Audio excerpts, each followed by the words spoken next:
খুব সামগ্রিক পরিচিত বা বিশেষভাবে পরিচিত নই, তাদের কিছুটা ধারণা হলো মহুয়ার কবিতা সম্পর্কে। আমার মনে হয় এখন আমরা যে কবিতা এবং সাহিত্যের উপরে যে বিশ্লেষণধর্মী আলোচনা শুনবো সেটা অনেকখানি প্রাসঙ্গিক হবে আমাদের কাছে, অনেকখানি রিলেভেন্ট হবে, মিনিংফুল হবে।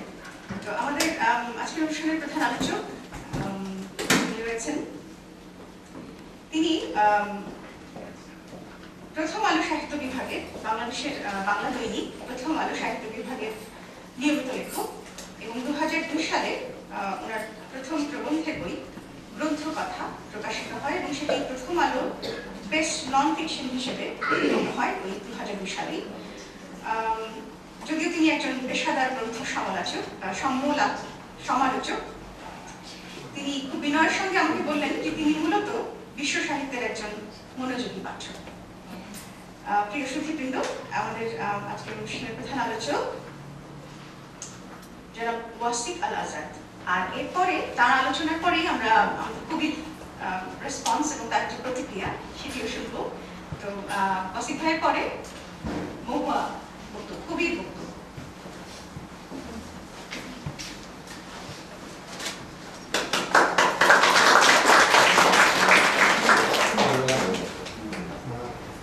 বিশেষণ একটু সমস্যা আছে, এটাকে কোনো সত্য লুকায় না, ভ্রান্তিকে বড় করে তোলে। আমি একটু পেশাদার সমালোচনা করি, সমালোচনা করি পেশা ছিল না।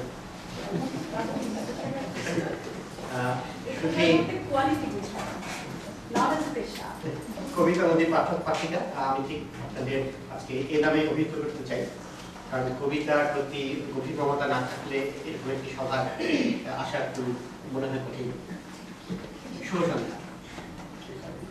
আপনারা কবিতার মতো একান্ত ব্যক্তিগত বোধ ও গতির সঙ্গে একাত্মতা প্রকাশের জন্য আজ এই সুধী সমাবেশে উপস্থিত হওয়ার কষ্ট স্বীকার করছেন, সেজন্য জানাই সাদর সম্ভাষণ এবং আন্তরিক ধন্যবাদ। এবং এই ফাঁকে আমি আমার সর্দি বসা কণ্ঠের সঙ্গে ক্ষমা চেয়েছি। আমি ঠিক যতখানি বলবো তার বেশি পাঠ করবো। দেশ থেকে অর্ধেক গোলার্ধ দূরে বসে বাংলা কবিতার, বিশেষত নতুন কবিতার মুখোমুখি হওয়া দুর্লভ ভাগ্যের বিষয়। আজ সেই সৌভাগ্যের সঙ্গে আনন্দ যোগ হলো এই কারণে যে আমরা কেবল নতুন কবিতাই নয়, কিছু ভালো কবিতার সঙ্গে উপস্থিত হয়ে যাচ্ছে। সকলেই কবি নন, কেউ কেউ কবি। বিপুল কবি যশ প্রার্থী ও কবি প্রতিভার দেশ বাংলাদেশে জীবনানন্দের এই কথাটি এখন আর ক্লিশে মনে হয়। আমাদের সৌভাগ্য, আজ আমরা যার কবিতার আঁচ নেওয়ার জন্য এক কথায় গা মুড়ে বসেছি, তিনি দ্বিতীয় বিভাগে, তিনি কবি। আমাদের সামনে যে সর্বায়তন গ্রন্থটি পাঠকের তাপে উষ্ণ হওয়ার অধীর অপেক্ষা রয়েছে, সেই মন ঘর এর অধিকাংশ রচনায় কবিতার পাঠে ওঠার যোগ্য ও তৈরি। কবি শাহান আখতার গহুয়ার চতুর্থ কাব্যগ্রন্থ। মন ঘর চারপাশে দেখা চিরের তরুণীর মতো ক্ষীণাঙ্গ, মুঠোয় পড়া আমলকির মতো একে অনায়াসে এক বিকেলে কণ্ঠস্থ করা যায়, কেননা কবিতাগুলোর ভেতর এক ধরনের স্বভাবজ সাবলীলতা আছে, যা পাঠককে এক টানে টেনে নিয়ে যায় শেষ পংক্তিটি পর্যন্ত। বিশেষত ছন্দের কবিতাগুলো আবৃত্তি বান্ধব হওয়ার পড়তে কেবল যে জিভের আরাম হয় তাই নয়, এক ধরনের ভালো লাগা বোধেও আচ্ছন্ন হতে হয়। মুক্তোর দানার মতো ছড়িয়ে থাকা ছোট ছোট কবিতা কাব্যপ্রেমী পাঠক পাঠিকার জন্য এর চেয়ে দুঃখ আমন্ত্রণ আর হতে পারে। গ্রন্থমুক্তির জন্য কবিতাগুলো বাছাইয়ের ক্ষেত্রে যে মনীষীরা রয়েছে, এই ফাঁকে তাকে স্মরণ করে দেওয়া যেতে পারে। পথ চলতি সুখী মানুষেরা যেভাবে পুরনো গান শুনে ফিরে তাকায়, থমকে দাঁড়ায়, মহুয়ার কবিতার প্রতিও সেভাবে তাকানো চলে। নিতান্তই সুখী মানুষের কবিতা, তাতে কদাচিৎ কঠিন মুখভূমি থাকলেও স্বরের কঠোরতা নেই, বরং এক ধরনের আলাদা লালিত্য রয়েছে। মনোযোগী পাঠক মাত্র লক্ষ্য করবেন এবং বিস্মিত হবেন যে এসব কবিতায় বিরাগ, দ্রোহ, মতদ্বৈততা কিংবা কলহ নেই। এমনকি ক্রোধের মতো ঘোরতর মানবিক প্রকাশ বা বিরহের মতো কবিসুলভ মধুর বিধুরতাও যেন সুন্দর। মহুয়ার কবিতা কেবলই ভালো লাগার মুহূর্তে, রোমান্টিক আবহে আকণ্ঠ ডুবে থাকার সময়টা, কেবলই শুভবোধ ও লালিত্যে। তার কবিতার জলদস্যুরাও যেন বিকেলের প্রতিবেশীর মতো অক্রোধী ও বন্ধুবৎসল। বৌদ্ধভূমি, গঙ্গা, ভূমিদস্যু কিংবা মাতালের মতো প্রসঙ্গ আটকা ঢুকে পড়বার পরও তাই প্রকৃতি কবিতায় নিঃশেষে রয়ে যায় নিটোল মেজাজে, সুস্বাস্থ্য ও পারিপাট্যে ভরপুর, রীতিমতো হাসি খুশি স্বভাবে। প্রতিদিনকার ক্লেদ ও কঠোরতা, অপ্রাপ্তি ও অসম্পূর্ণতার থাবা থেকে নিজেকে মুক্ত করে এরকম গ্লানিহীন কবিতা রচনা নিতান্ত সহজ কাজ নয়। মুখ স্বাভাবিক কবি বলেই হয়তো অনায়াসে লিখে যেতে পারেন এমন নিটোল, নির্মল, নির্মল সব কবিতা। বলতে দ্বিধা নেই, ছন্দের উপর মোহর হাত পাকা জহরির মতো, স্পর্শ মাত্র ছেনে আনতে পারেন যে কোনো মাত্রার পঙ্ক্তিমালা। খানিকটা রুড়ো শোনালেও আমাদের মনে হয় গদ্য কবিতা নয়, মোহর ছন্দের কবিতাগুলি শেষাবধি দীর্ঘায়ু হবে। গদ্য কবিতার আঙ্গিকটি জীবনানন্দ, শক্তি চাটুর্যে, শহীদ কাদরী, শামসুর রহমান, হুমায়ুন আজাদ প্রমুখ প্রধান কবিরা গড়ে গিয়েছে। তাদের পরিচিত পরিধি ও বাকরেখা ডিঙিয়ে নতুন কোনো ভূমিতে অবতরণ করতে চাইলে যে বিপুল পাঠ ও প্রতিভার প্রয়োজন এবং প্রয়োগ করা দরকার, মোহ তা করতে রাজি আছেন কিনা সে প্রশ্ন উঠতেই পারে। গদ্য কবিতার ভিতরে ছন্দ ও মাত্রা, উপমা, উৎপ্রেক্ষা, শব্দ বাক্যের একটি প্রচ্ছন্ন ব্যাকরণ আছে। কবিতা লেখার শর্ত হিসেবে তা কর্তলগত করতে হয়। আমাদের মনে হয়েছে গদ্য কবিতা রচনার মোহর প্রস্তুতি পর্ব এখনো শেষ হয়নি। তবে এক্ষেত্রে তিনি যে নিতান্ত অপারঙ্গম নন সে প্রমাণ দিয়ে রেখেছেন গ্রন্থের শেষ কবিতা কোথার যাবার নিয়ে। এই কবিতা যুগলের প্রথমটি অত্যন্ত উৎকৃষ্ট ও উত্তীর্ণ কবিতা। এর দেশ গ্রন্থটিকে পাঠকের কাছে দীর্ঘদিন ঘনিষ্ঠ করে রাখে। আমরা বলছিলাম মহুয়ার পদ্যের কথা। মন ভরে অভিনব উপমা উৎপ্রেক্ষার যে কটি ঋদ্ধ প্রয়োগ উল্লেখ করা যায় তার প্রায় সবগুলোই কিন্তু পদ্যের ভিতর। মহুয়া ছন্দ নিয়ে নানা পরীক্ষা নিরীক্ষা করেছেন, অন্তবিল নিয়ে নাড়াখাড়া করেছেন এবং অধিকাংশ সময়ই নতুন কিছু নিয়ে এসেছেন। ছন্দকে একবার মুঠোয় পড়তে পারলে পদ্য খুবই সহজ হয়ে যায়। তাকে কবিতায় রূপান্তরিত করা তখন কেবল চর্চা আর অনুশীলনের ব্যাপার হয়ে দাঁড়ায়। প্রকাশিত গ্রন্থের সংখ্যাই জানিয়ে দেয় মহুয়া চর্চাটা বজায় রেখেছেন বরাবর। মুন্সিরাও তার কাছে দুরাত্ম নয়। এই প্রসঙ্গে তার সিদ্ধান্তে পৌঁছানো যায় যে মহুয়ার পদ্য যতখানি পদ্য তার চেয়ে বেশি কবিতা। বাস্তবিক তার ছন্দ ও অন্তর্বিলের কবিতাগুলো অধিকাংশই কাব্যরসের বিচারে উত্তীর্ণ। দীর্ঘজীবিতার সম্ভাবনাটাই খুব সহজেই প্রাসঙ্গিক মনে হয়। খুব বিস্ময়কর নয় যে মহুয়ার কবিতা নিসর্গ আসবে অবসম্ভাবী রূপে, বন্যার জলপ্রবাহের মতো। যে কোনো কবির ক্ষেত্রেই তার কিউপিডের স্বরের মতো অব্যর্থ। এর থেকে পরিত্রাণ পাওয়া একেবারে সহজ কাজ নয়, হয়তো সর্বদা কাঙ্ক্ষিত বা প্রয়োজনীয় নয়। কিন্তু মহুয়ার ক্ষেত্রে নিসর্গ আসে তার অনুষঙ্গকে ঘটিয়ে। চরাচর জুড়ে পড়ে থাকা প্রান্তর কিংবা আকাশ নয়, তার কবিতায় প্রবল জোয়ারের মতো ঘুরে ফিরে আসে জলের কথা। এমনকি ঘোরতর ডাঙার কবিতা ভূমিদস্যুর মতো অন্ধকারেও কেবল জলের উল্লেখ। সমুদ্র, ধীবর আর জলকাব্যের বিস্তার। জলবন্দনা বলে একটি আস্ত কবিতা আছে মন ভরে, আছে জললিপি, জলস্বরা। জলের প্রতি আশৈশব দুর্বলতার কারণেই কিনা জানি না তিনি প্রায় অনায়াস হাতে তুলে আনেন নীলতোয়া, দেহঢোক কিংবা জলবধুর মতো শ্রুতিমধুর সব শব্দ যুগল। প্রায় সারা গ্রন্থ জুড়েই আমরা জলের কলরব শুনতে পাই। কবিতা এবং সজল স্পর্শ বরাবর সহজে মেলে। মহুয়ার কবিতা পড়তে পড়তে প্রথমেই চোখ পড়ে এর স্বরের মৃদুতায়। ব্যক্তি স্বভাবের বাইরে গিয়ে তাকে আমরা কখনো স্বর চড়াতে দেখি না।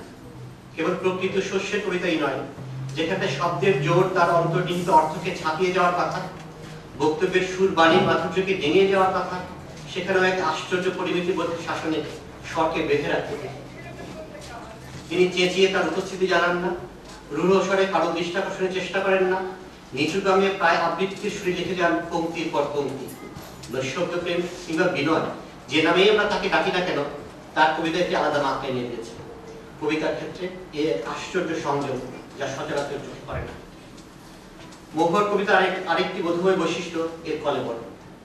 বহু প্রজ কবিরা যেমন পরিমিতি বোধকে কথাটা মাথায় রাখেন না, প্রবাহকে শাসনে রাখা জরুরি ভাবেন না, মোড় ও মোচড়ের নিয়মগুলো খতিয়ে দেখার সময় করতে পারেন না, বলা ভালো মহুয়া তাদের অনুপন্থী নন।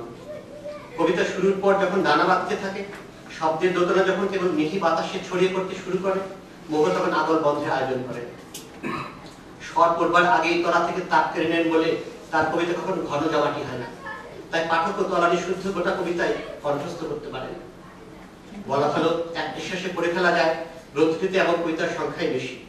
রস্য কলেবর তার কবিতাকে ভিন্ন একটি বৈশিষ্ট্য নিয়ে দিয়েছে। যা অনেক কথিত প্রতিষ্ঠিত কবির ভেতরও বিদ্যমান। বাক সংযমের অনুপম দৃষ্টান্ত। কেবল বাক সংযমই নয়, আরেকটি বৈশিষ্ট্য মোহর কবিতাকে অনবদ্য করেছে। নার্সিসিজম বা আত্মপ্রেম অনেক সম্ভাবনাময় কবিতাকে অঙ্কুরে বিনষ্ট করে। কবি লক্ষ্য করেন না পঙ্ক্তির ভেতর অবচের কখন ঢুকে পড়েছেন তিনি নিজে, ঘাড় বাঁধা শরত। কবির ব্যক্তি অনুভূতি প্রকাশী কবিতা, তাই তিনি নিজে সপাটে উপস্থিত থাকবেন, তাতে বিষয় কিছু নেই। কিন্তু কবিতার শর্তই হলো সেই ব্যক্তি অনুভূতি তার মনোভূমির সমান্তরাল অন্য অনেকের অনুভূতিকে সপ্তাহ ধারণ করে। কবিতা তখনই সত্যিকারী কবিতা হয়ে ওঠে যখন এই বহু সংখ্যা কম বেশি সকল কবিতা প্রেমীকে স্পর্শ করে। প্রবল আত্মপ্রেম ব্যক্তি অনুভূতিকে নিজের পরিধির বাইরে বের করে দেয় না, আর সকলের হতে দেয় না। কবিতা এই বদ্ধ ভাবটুকু বোদ্ধা পাঠক মাত্র চিহ্নিত করতে পারে। সৌভাগ্যের বিষয়, মহুয়া কবিতা এই দোষ থেকে একেবারেই মুক্ত। সে কারণে প্রশস্তি, ছায়া কিংবা সমত সংলাপের মতো আমিময় কবিতাও আর সকলের কণ্ঠস্বর হয়ে ওঠে। কবিতার ভিতর নিজেকে ছড়িয়ে দিয়ে চালিয়ে দিয়েও অন্যের স্বরকে স্বরের মতো উপরে ভাসিয়ে রাখতে পারেন। কবিতাবতী পাঠক পাঠিকা ওই স্বরটুকুর লোভেই গোপনে মুখ রাখেন কাব্যগ্রন্থের দুধের পাখিকে।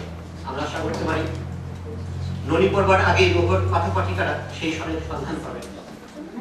কবি হিসেবে মহুয়া প্রচুর কবিতা পাঠ করেন, তাই অন্য কবির প্রভাব এড়িয়ে থাকা, প্রতিবেশীর দিকে মুখ ফিরিয়ে রাখার মতোই কঠিন কাজ, অনেক ক্ষেত্রে অনাকাঙ্ক্ষিত বটে। সমসাময়িক কবিদের প্রভাব কাটিয়ে ওঠা সহজ হলেও দূরবর্তী কবিদের আটক অনুপ্রবেশ ঠিকই রাখা মুশকিল। পাতা ঝরার গান, বনদেবী এবং মৃত বনভূমি, সম্মোহন ইত্যাদি কবিতায় জীবনানন্দের আলাভোলা মুখখানা তাই মাঝে মাঝে উৎকৃতি দেখলে আমরা কেমন গায়ে বাঁধি না, ভুরুকুচকে তাকাই না প্রিয়জনের সুখ, কবি কিংবা জললিপিতে শামসুর রহমানের দুধ খাতা ফুলের আকাশ পেলে। প্রিয় কবিদের ভাব ভাষা ধারণ করে একদিন নিজস্ব চলার পথ তৈরি করে দেবেন মহুয়া। কালের পাথর কঠিন শরীরে আঁচড় কাটা দুরূহ কাজ, তবে অসম্ভব নয়। এই গ্রন্থের কিছু কিছু কবিতা, কিছু কিছু পংক্তি কালের বুকে আঁচড় কাটার জন্য লোক বার করে আছে। মনোযোগী কাব্যপ্রেমীরা সেসব পংক্তি আলাদা নিঃশ্বাসে উচ্চারণ করতে পারবেন, এমন আশা আমরা করতেই পারি। গ্রন্থটিতে কবি নামে দুটি কবিতা আছে। আমি প্রথমটির ভেতর বেড়ালের খাবার নিচে লুকিয়ে রাখা মুখের মতো সেই কাঙ্ক্ষিত আচারের আভাস দেখতে পাই। মাঝে মাঝে অন্য আলোর গান, অন্য রোদের কুসুম ভেঙে খাওয়া, ভিন্ন ক্ষেতে রূপশালী সব ধান লুকিয়ে রেখে নিপাট চলে যাওয়া, মাঝে মাঝে স্রোতের কাছে ঋণ, যেমন খুশি আলোর ভাঙার দীর্ঘবেতাল দিন, অন্যরকম সুরের কারু কাজে মাথার ভেতর ধুল পাখি আজ বাজে, মাঝে মাঝে অন্যরকম পাঠে রুক্ষ কঠিন শব্দ নিয়ে খেলা, ধূসররা শস্যবিহীন মাঠে ক্লান্ত চাষীর বিপুল অবহেলা, মাঝে মাঝে আকাশ ছোঁয়ার স্বাদ, তীব্র ব্যাকুল কাঙ্ক্ষা হয়ে বাড়া করা। আপনাদের সবাই মনোযোগের জন্য ধন্যবাদ।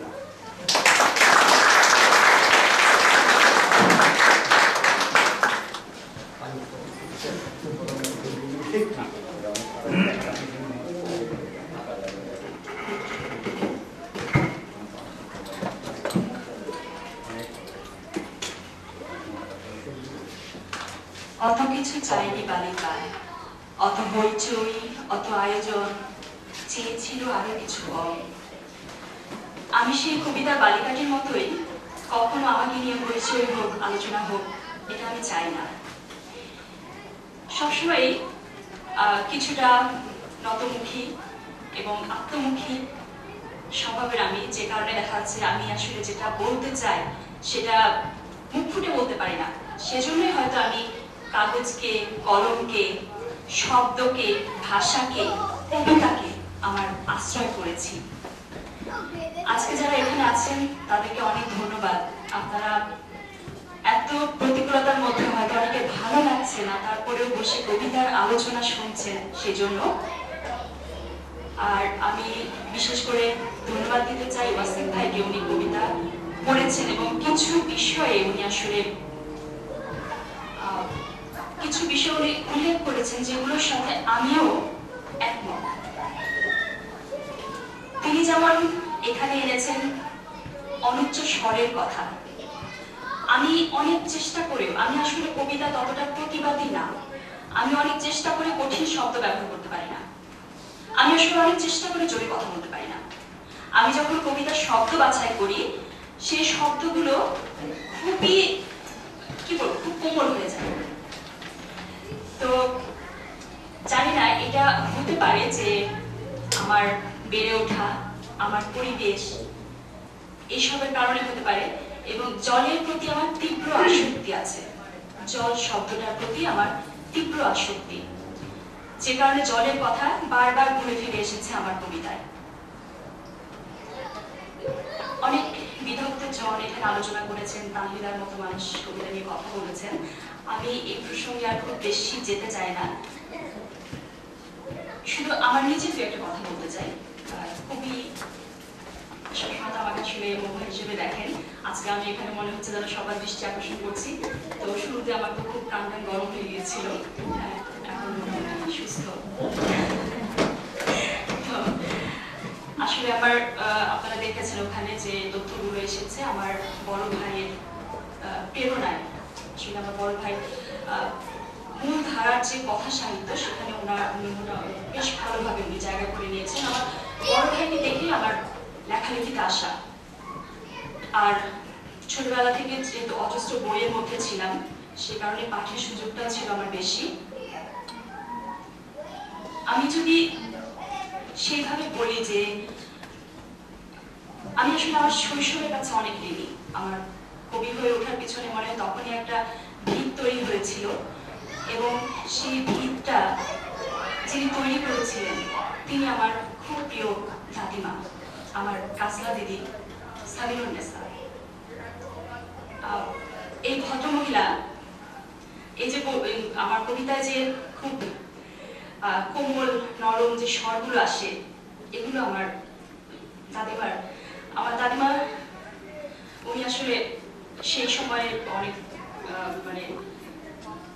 অনেক পড়তেন, এবং খুবই আমি কখনো তাকে উচ্চ স্বরে কথা বলতে দেখিনি। এবং আমার যত স্মৃতি মনে পড়ে যে সাঁঝের আলোয় আমি বর্ণমালা পড়ছি, আমার দাদিমা। আমি রাতের বেলা ঘুমোতে যাচ্ছি গলা ধরে, ব্যঙ্গমা ব্যঙ্গমের গল্প শুনছি, কঙ্কাবতী, কাজল রেখা, খনার বচন, এগুলো আমার দাদি। যখন মাঝরাতে বাঁশঝাড়ের শব্দে, পাতা ঝরার শব্দে যখন ঘুম ভেঙে যেত, তখন তিনি হয়তো সেই শব্দ নিয়ে একটা কথা বললেন। আমি পানিতে ঢিল ছুঁড়লে যে শব্দটা, যে স্পন্দনটা ছড়িয়ে পড়ে, সেটা দেখার চোখটাও আমি মনে হয় আমার দাদির কাছ থেকে পেয়েছি। তো আমার এই সব কিছু জুড়ে আমার আজকের মহুয়ার পিছনে আসলে সেই তখন থেকেই শুরু আমার দাদিমার অনুপ্রেরণাটা। অবচয় আমিও জানি না, তখন তিনিও জানেন না। তো অসম্ভব আত্মাভিমানী এক মহিলা ছিলেন তিনি। এখন আমার যত বয়স বাড়ছে আমি যেন আমি নতুন ভাবে তাকে উপলব্ধি করতে পারি। সেই তার জায়গায় দাঁড়িয়ে উনি, আমার দাদা ছিলেন চাঁচপুর, ওইদিকে যারা তারা জানেন, উনি ছিলেন ওখানকার তালুকদার, জমিদার বাড়ি। তো জমিদারদের যে সাধারণত দোষ থাকে, আমার দাদা দেখা যাচ্ছে যখন 3টা ছেলে মেয়ে, সেই সময় তিনি হঠাৎ করে আরেক খুবই সুন্দরী এক মহিলার প্রেমে পড়ে তাকে বিয়ে করে নিয়ে আসেন। তো যেদিন বিয়ের সানাই বাজলো, দাদা নিয়ে আসছেন তার নতুন বউকে, আমার দাদি 3 ছেলে মেয়ের হাত ধরে বাবার বাসায় চলে আসেন আরেকটা রাস্তা দিয়ে, এবং উনি কখনো আর বিয়ে করেননি স্বামীর কাছে। কিন্তু 3 ছেলে মেয়েকে তিনি কষ্ট করেছেন। উনি খুবই জ্ঞানী মহিলা ছিলেন, পড়াশোনা করেছেন, তারপরে পাড়ার কিংবা আশেপাশে যত মানুষ তাদেরকে অনেক সহযোগিতা করেছেন। তো দেখা যাচ্ছে যে সেই মহিলার ছবিটা আমার ভিতরে আমি আসলে টের পাই। এছাড়া সুফিয়া কামালের, যেহেতু মহিলা পরিষদের সঙ্গে আমি ওতপ্রোতভাবে জড়িত ছিলাম, সুফিয়া কামালের কাছেও আমি আসলে অনেকটাই ঋণী। ছোট্টখাটো একজন মহিলা, তার অসম্ভব শক্তি। খুবই সাধারণভাবে উনি একটা সাদা শাড়ি পরে উনি এসে বসতেন, হ্যাঁ, খুবই অনুচ্চ স্বরে কথা বলতেন, কিন্তু পিক পতন নিস্তব্ধতা। হ্যাঁ, সারা দেশের মানুষ তার কথা শুনছে। শত শত মহিলা পরিষদের যে তখন আমরা ছিলাম 1.5 লক্ষ মহিলা, আমরা শুনতাম। তো আসলে প্রতিবাদের জন্য আমার মনে হয় না যে খুব উচ্চ স্বরে চিৎকার করে কথা বলার প্রয়োজন আছে। আরেকজন নারীর কথা আমি আমার জীবনে উল্লেখ করতে চাই, এটা যদি না করি তাহলে আসলে একটু বাতুলতা হয়ে যায়। সেটা হচ্ছে আমার শ্রদ্ধেয় শাশুড়ি, আমার শ্রদ্ধেয় শাশুড়ি দিলারা বেগম। আমি 19 বছর বয়সে সংসারে বউ হয়ে যাই। তখন একটা মেয়েকে কাছে টেনে নেওয়া, তাকে সেভাবে ইয়ে করা, আমি তার কাছ থেকে পেয়েছি। এবং খুব সাধারণ ঘর থেকে উঠে আসা সেই নারী নিজের মনোবলে নিজেকে অনেক দূরে উনি নিয়ে গেছেন। তার কাছ থেকে আমি আসলে অনেকটা অনুপ্রেরণা পেয়েছি।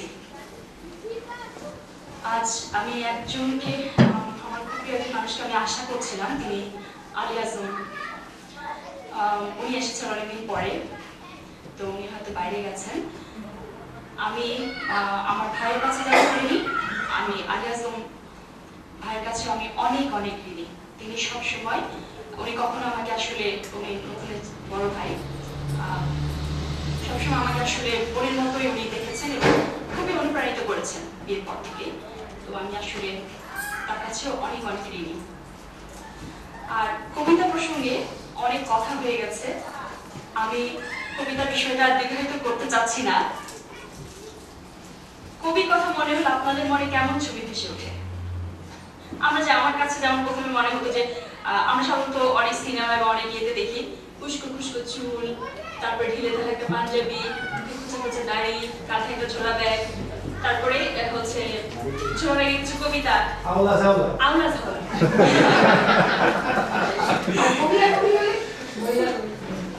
মহিলা কবি হলে না, সেটা আসলে ঠিক না। কারণ যেমন আমাকে হচ্ছে, আমি নিজেও মনে করি যে আসলে আমি কবির জীবন যাপন করতে পারিনি। কারণ কবির মতো যে বলগাহীন বাঁধন ছাড়া যে জীবনটা, সেটা কারণ কখনো আমাকে পরিবারের সক্রিয় সদস্য হিসেবে ভূমিকা পালন করতে হয়েছে, কখনো বোন হিসেবে, কখনো মা হিসেবে। এবং যে বিষয়টা যে আমি আসলে স্কুলে পড়াতাম, তো প্রথমে আমার শুরুটা ছিল একটা ক্যাথলিক মিশন স্কুলে। সেখানে আমি আসলে এইসব বিষয়গুলোতে অনেকটা জেনেছি। তো আমি শুরুর পরে আমার খুব মনে পড়ে, এটা আমার জীবনটাকে আরো অনেকটা বেঁধেছে আসলে। তো খুব ছোট্ট একটা মেয়ে, মানে ডিস্ট্রিক্ট কমিশনার উনি স্কুলে এসেছেন, তো ছোট একটা মেয়েকে, ওর নাম ছিল শ্রুতি আগরওয়াল। তো ওকে জিজ্ঞেস করছে তুমি বড় হয়ে কি হবে? মেয়েটা চট করে বলছে আমি বড় হয়ে শাহানা টিচার হব। তার যে কথাটা, আমি যখন এটা বুঝলাম যে আসলে তার যে ছোট্ট, মানে আজ আমার দাদির ছায়া যেমন আমার মনের মধ্যে এখন আছে, তার মানে এই ছোট্ট শিশুটা যে বলছে, সে পুরোটা বলতে পারছে না যে আমি শাহানা টিচারের মতো টিচার হবো, এটা বলতে পারছে না। সে বলছে আমি বড় হয়ে শাহানার টিচার হব। তখন আমার সেই মুহূর্তে মনে হলো যে আসলে এটাও কিন্তু আমার একটা, মানে আমার নিজেকে অনেক জায়গাতে আমাকে ভাবতে হবে। কারণ ওই যে মেয়েটা আমার ছাত্রী, ও আমাকে হয়তো দেখছে, ও আমাকে ফলো করছে, হ্যাঁ, তো সেটাও আসলে আমার জন্য একরকম অনুশাসন হয়ে কাজ করেছে। সেজন্য আমি ঠিক মহিলা কবি হয়ে আমার খুব ইচ্ছা করেছে মাধবকুণ্ডের, মানে শেষ রাতে মাধবকুণ্ডে জ্যোৎস্নায় ভিজতে। আমি পারিনি, কারণ মহিলা। আমার অনেক হচ্ছে কবি বন্ধুরা এসে গল্প করতো, শীতের রাতে ফ্লাস্ক করে চা নিয়ে গেছি, তারপর মাধবকুণ্ডের পানি ঝরছে, কি অসম্ভব জ্যোৎস্নায় ভেসে যাচ্ছে সবকিছু, তুমি পারলে না, তুমি এসব দেখতে পারো না। হ্যাঁ, তো আমার যদি খুব আক্ষেপ হতো, কিন্তু তারপর আমি ভাবতাম যে ঠিক আছে, আমি আমার মনের চোখ দিয়ে দেখবো। এবং এইভাবে আসলে ধীরে ধীরে আমার ভেতরে চিত্রকল্পগুলো তৈরি হয়েছে। এর পেছনে কাজ করেছেন জীবনানন্দ দাশ, যেমন তার চিত্রকল্প আমার খুবই প্রিয়। কিংবা যদি কিডসের কথা ধরি, কবি কিডস, তার অনেক চিত্রকল্প আমরা পাই। তো এইভাবে আমার ভিতরে চিত্রকল্পগুলো তৈরি হয়েছে। এই তো এখনো পথ চলছি, আর আপনাদের শুভেচ্ছা হয়তো আমার সেই পথে অনেকটাই এগিয়ে নেবে আমাকে। অনেক কিছু বলে ফেললাম না? হ্যাঁ, আরেকটা আছে যে আমার কবিতা কখনো কখনো খুবই অ্যাবস্ট্রাক্ট আসলে। এটা একটা ইয়েটা হচ্ছে যে আমাদের 90, আমাদেরকে ধরেন আমরা 90-এর কবি, হ্যাঁ, 80-র উন্মাতার যে একটা স্রোত গেছে, ধরেন রফিক আজাদ, তারপরে মানে সেই সময়ের অনেক কবিরা যারা তীব্র স্বরে অনেক কথা বলেছে। তারপরে আমরা যখন 90-এর কবি, আমরা অনেকটা দিগ্ভ্রান্ত ছিলাম, তখন তখন আমরা কি করেছি, আমরা শুধু আমি না, আমার সমসাময়িক সবাই দেখা যাচ্ছে আমরা নিরীক্ষার দিকে আমরা ঝুঁকেছি। আমরা অনেক কবিতা নিয়ে এক্সপেরিমেন্ট করা, নতুন নতুন ভাবে কোনো একটা ফর্মে নিয়ে যাওয়া, এবং আস্তে আস্তে এর ফলে কি হয়েছে যে একটা মানে ছায়াচ্ছন্নতা তৈরি হয়েছে। আর আমার বিষয়টা ছিল ওরকমই যে সরাসরি যে কথাটা এটা হয়তো অনেক সময় বলা যাচ্ছে না, সেটা হচ্ছে শব্দ দিয়ে ঘুরিয়ে সেটা বলতে হচ্ছে, যে কারণে হয়তো অনেক সময় পাঠকের কাছে এটা বোধগম্য মনে হয় না। কিন্তু আবার যদি আপনি পড়েন, একবার দুইবার তিনবার পড়েন, তাহলে কিন্তু আপনি শব্দটা ধরতে পারবেন। আর কবিতার পাঠক এমনিতেই কম, সবসময় কবিতার পাঠক কম। কিছু জনপ্রিয় কবিতা ছাড়া এবং যেগুলো বারবার আবৃত্তি হচ্ছে এরকম কবিতা ছাড়া আমরা আসলে কবিতা পড়ি না। ছোটবেলায় যেসব কবিতা পড়েছি আমরা সেগুলো মনে রেখেছি, আমরা বলছি যে এগুলো খুব সহজ কবিতা, কিন্তু ওই কবিতাগুলো আমরা তো অনেকবার পড়েছি, পরীক্ষায় পাশ করার জন্য পড়েছি, যে কারণে এটা কিন্তু আমাদের স্মৃতিতে রয়ে গেছে। তো আমি আসলে অনেক কথা বলে ফেললাম, আর আমি এখানেও আমি আবার আরেকটা কিছু ভুল করলাম। সেটা হচ্ছে ভুল না, মানে আমি আসলে যেটা বলতে চাচ্ছিলাম সেটা আমি আসলে ঠিক বলতে পারলাম না। এটা আবার আমি যদি একটা কাগজ কলম নিয়ে আমি আবার সেটা বলতে পারবো। তো এই হলো বিষয়। হ্যাঁ, যে আমি আসলে যে কথা বলছি আমার হচ্ছে আসলে আমি ঠিক মতো বলতে পারছি না, কিন্তু আমি যদি লিখি তাহলে মানে আমি অনেক কিছু বলতে পারবো। তো বিষয়টা এরকম। হ্যাঁ হ্যাঁ, ছোট গল্পের মতো শেষ হয়ে গেল না সে। তো আমি আসলে খুবই ছোটখাটো, মানে ছোটখাটো বলতে বলছি যে কবি হিসেবে খুবই ছোটখাটো, লম্বা যাই হোক, কবি হিসেবে ছোটখাটো। আমি না থাকলে, আমি কবিতা না লিখলে এই বিশ্ব ব্রহ্মাণ্ডে কিচ্ছু হতো না, ঠিক আছে? কিন্তু কবিতা লিখি আমি আসলে আমার জন্য, আমার ভালো লাগার জন্য, আমার নিজেকে প্রকাশ করার জন্য। এই জন্য এই কবিতাটা আমার আশ্রয়, কবিতা আমার ভালো লাগা, কবিতা আমার ভালোবাসা, সেই কারণে। তো আমি কলকাতায় হঠাৎ করে একটা পুরস্কার পেয়েছি, পুরস্কারটা একটা সম্মাননা, আমি জানতামও না। আমাকে জানানো হলো যে তোমাকে আপনাকে এরকম দেওয়া হবে, আপনি আসেন। আমি খুব অবাক। তো এক ভদ্রলোক আসলে আবার বই নিয়ে গিয়েছিলেন ওখানে যাওয়ার পরে কবিতা পড়া হয়, তখন ওনারা আর কি ওখানে উপস্থিত যারা দর্শক কারা ছিলেন জানি না, তাদের রায়ে ওটা আর কি নির্বাচন করেন আমার কাছের কোকিল বইটা, কাছের কোকিল আর চতুর্থ সন্ন্যাসী। তারপর তো আমাকে জানানো হলো, আমি আর নতুন গেলাম। তো বেশ বড় আয়োজন করেছিল জীবনানন্দ সভাঘরে, ওখানে বেশ বড় হয়। তারপরে হচ্ছে আমার নাটোরের হচ্ছে আনন্দবাজার বা ওখানকার যার কয়েকটা কাগজ ছিল, ওখানে সংবাদ বেরিয়েছে। আর আমি নাটোরের মেয়ে, এটা বেশ বড় করে লেখা হয়েছিল। তখন দেখা যাচ্ছে যে নাটোর মহকুমা সম্মেলনী নামে ওখানে একটা বড় সংগঠন আছে, তারপর একটা প্রোগ্রাম অ্যারেঞ্জ করে আমাদেরকে নিয়ে যায়। আমি যাওয়ার পরে ওনারা আসলে নাটোর জমিদার ছিলেন মৃণাল চক্রবর্তী, আমার খুব মনে আছে। উনি আমাকে তখন আমি একটু ছোটখাটো ছিলাম, উনি আমাকে দেখুন, ও তুমি এত ছোট। তো আমি বলছি যে হ্যাঁ, আসলে এখন কতটা বড় হইনি, আসলে মানে কোনো সম্মাননা পাওয়ার মতো হইনি। হ্যাঁ, তো আমি এখনো ছোট।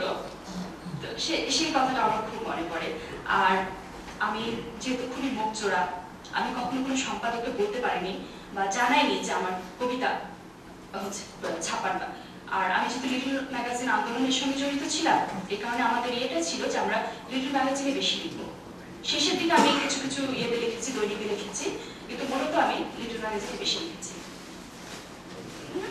তো অনেক ধন্যবাদ আপনাদের সবাইকে আমার কথা শোনার জন্য। আমি আমার খুব প্রিয় দুইটা কবিতা লাইন দিয়ে শেষ করব। এটা রবার্ট ফ্রস্টের।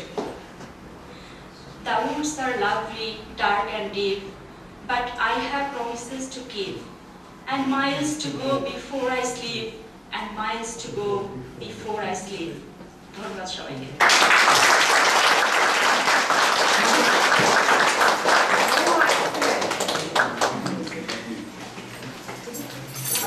চমৎকার একটা বিকেল কাটলো আমার।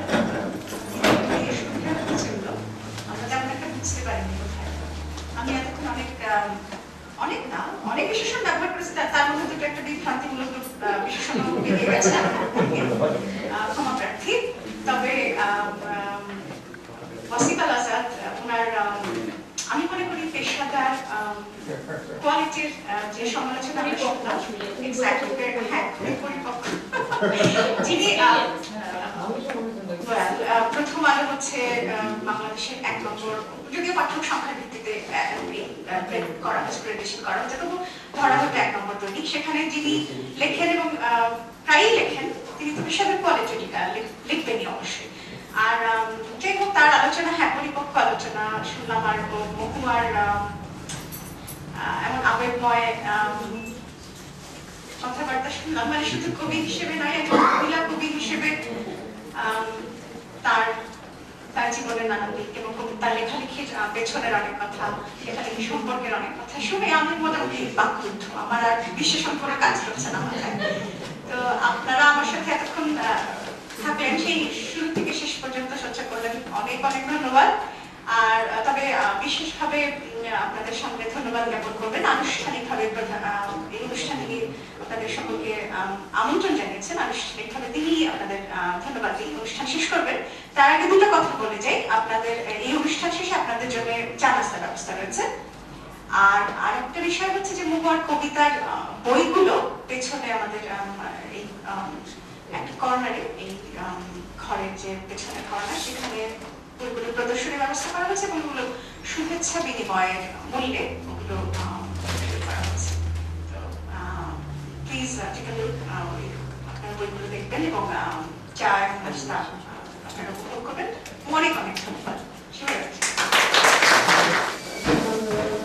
আজকে উপস্থিতি দেখে আমার মন ভরে গেছে এবং একটা অনুষ্ঠান তখনই সাকসেসফুল হয় যখন এটা সব দিক থেকে সব সেক্টর থেকে আমার মনে হয় আজকে এই অনুষ্ঠানটা সব দিক সব সেক্টর উপভোগ্য এবং সুন্দর হয়েছে আপনারা কি বলেন আমার আশা থাকছে যে ভ্যাঙ্কুভার বিরস নয় আমার বন্ধু এখন আসছে যে আমি বাঙালি এটা সবসময় ভ্যাঙ্কুভার বলে এটা রস আছে মনে হয় এবং আমরা আশা করি আগামীতে আমরা এরকম সাহিত্য সভা আলোচনা করতে পারবো এবং আমরা এর থেকে নতুন পাবো তবে আজকের এই অনুষ্ঠানটা ভালোভাবে ব্যবস্থা করার জন্য কয়েকজনকে সবাই চেষ্টা করেছেন কয়েকজনের নাম না বললে সেটা আমি বলছি হাসান মাহমুদ যেটা স্লাইড শোটা তৈরি করেছেন উনি অনেক কষ্ট করে তার সঙ্গে আমাদের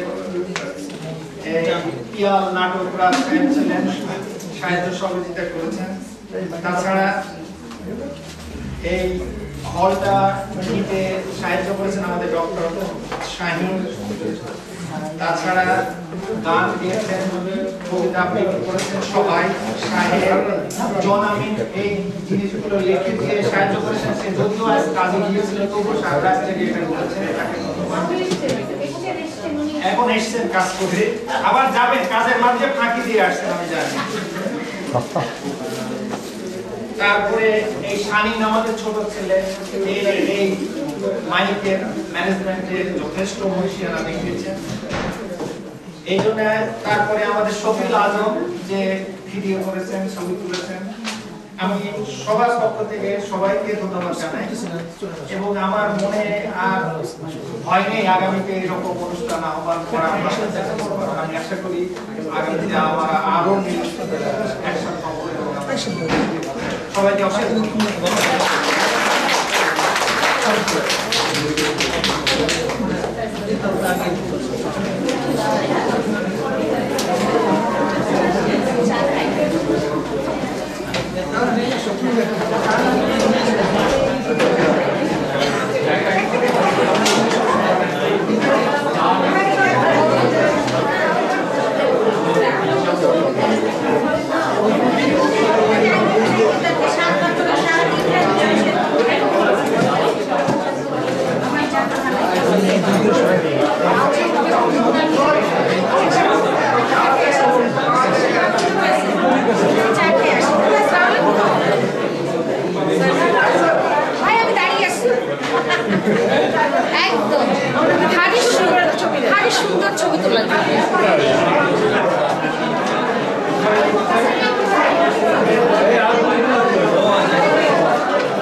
মিক্স রকম